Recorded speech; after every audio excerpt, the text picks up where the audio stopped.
நான் எங்க இருக்கிறேன்? கவலைப்படாது, உங்களை காப்பாத்தியாச்சு.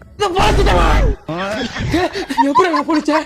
நாங்க தான் 10 லட்ச ரூபா கடன் வாங்கி காப்பாத்தணும். 10 லட்ச ரூபா கடன் வாங்கியதா? அடப்பாவில நான் 2 லட்ச ரூபா கடனுக்கு பயந்து தாண்டா பாத்து குடிச்சேன். ஆமா, என்ன நம்பி யாரா 10 லட்ச ரூபா கடன் கொடுத்தது? உங்க மாமா தான் மாப்பிள்ள. யார் இவனா? அடப்பாவி மனுஷா, முந்தா நாளே லோடு பணம் கேட்டவங்கிட்ட 2000 ரூபாய் கேட்டு வந்தா.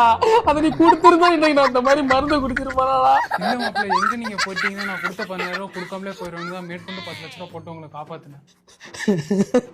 17,000 காப்பாற்ற தெரிஞ்ச உனக்கு 10 லட்ச ரூபாயை இழந்துட்டியா? என்னம்மா என்னடி? நீங்க நல்லபடியா உடம்பு குணமாயி வந்துட்டா குடும்பத்தோட கார் எடுத்துட்டு குலதெய்வ கோயிலுக்கு வர்றதா வேண்டி இருக்குங்க. ஆண்டி, எந்த குலதெய்வம் இப்படி கார் எடுத்துட்டு வந்தாதான் அருளாக்கு தரேன்னு சொன்னிச்சு. ஆண்டி, காருக்கு வாடகை எவ்வளவு வரும் உனக்கு தெரியுமாடி? பேண்ட் இருந்தா அப்படி நீயே போயிட்டு வந்து தொலைய வேண்டியதானடி. கொப்பனாடி கொடுப்பான் அந்த கார் வாடகைய. பேசாம அவன் ஒரு மூலையில போய் படுத்துருவான்டி.